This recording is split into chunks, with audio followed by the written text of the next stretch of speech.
107.5 The Game Podcasting is sponsored by Modern Exterminating, a family-oriented company. Professional, honest, and dependable pest control solutions. We're your one-stop shop for all pests. What, in your opinion, is the biggest / most fixable issue to get these guys going? Because I don't know, with all due respect to the State Bulldogs this weekend, I don't know how much more I think we can see some, but how much can they really work on? Where's the biggest glaring mistake? I mean, it's the biggest thing everyone talks about after week one. When do you make your biggest differences from week one to what? To two. Yeah. And that's because now you've actually had live bullets at you. You weren't just in practice going against the same guys all the time. You had different fronts. You had different stunts. You had all these different things that came at you, and you now the coach got to see on film. Oh, the lights are on, boys. You're on ice skates, or you're doing this right. You're doing this right. And I can if you're this is where the coaches come in. This is the reason they're here. That's why they make a ton of money. Mm-hmm. I've almost said the wrong word twice now today. Good for you. Make a ton of money.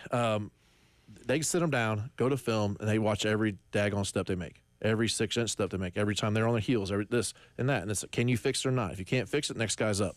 And that's where, hey, if we're supposed to have all these recruits coming in. If you're not good enough, you can't do it. I'm going to put someone in there that can. And that's where I think an SC State game, where second week is where now it's like, hey, the first week sometimes you can really overlook somebody. Second week you're coming in, it's like if you're at the offensive line or in every position, unless your name's Nyck Harbor or Sellers on offense, you have someone else trying to win your job. Mm-hmm.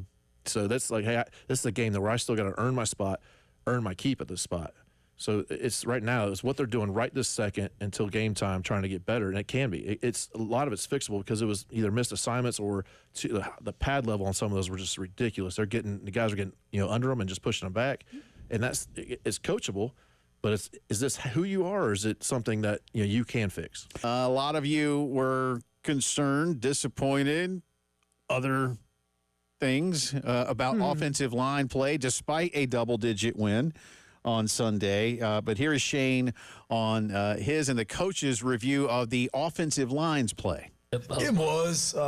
We got to be better. There's no question about it. And as I've said before, David, some of that's on offensive line, some of that's on running back, some of that's on tight ends as well. But there's no question there were some times that we got beat at the point of attack, didn't have maybe the push. Now, there were a lot of times where they had 8, 9 guys up there around the box too, and we knew there were going to be some runs into some big boxes and things like that. Their movement got us a couple times. There's no question that we got to be better, but not concerned at all.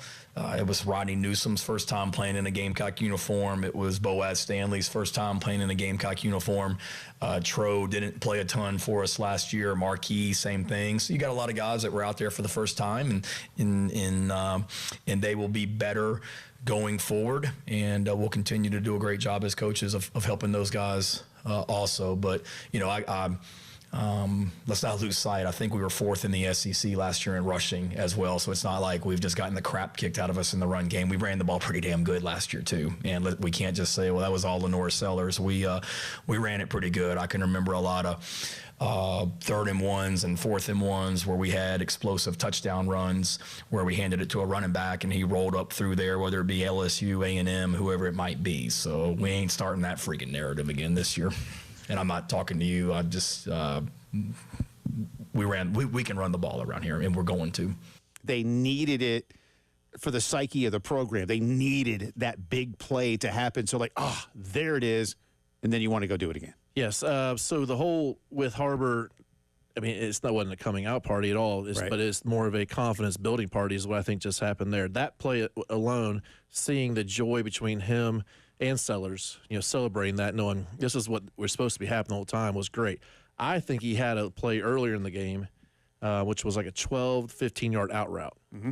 And the route he ran, pressed on the corner's toes, dug in, got down low, kept his arms moving, and then got out flat. Didn't round it like he did all last year. He got out flat, perfect ball in there, and caught it. Like I said, I think it was 12, 15-something yards like that. That one, I was like, that was a wide receiver running a route. That's when I was like, okay, he has been working. This is legit.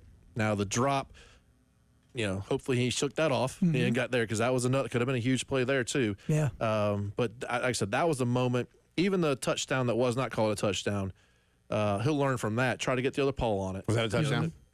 I don't see how it's. I mean, it's a touchdown if LSU's. You know what? You know what? The whole thing. That thing. If you had asked me and you wanted an answer, you know what you would have said? Because I would give it to you. The answer is yes. The answer is yes. Yeah, the answer is 100% yes. But the answer is no because they didn't call it a touchdown. Right.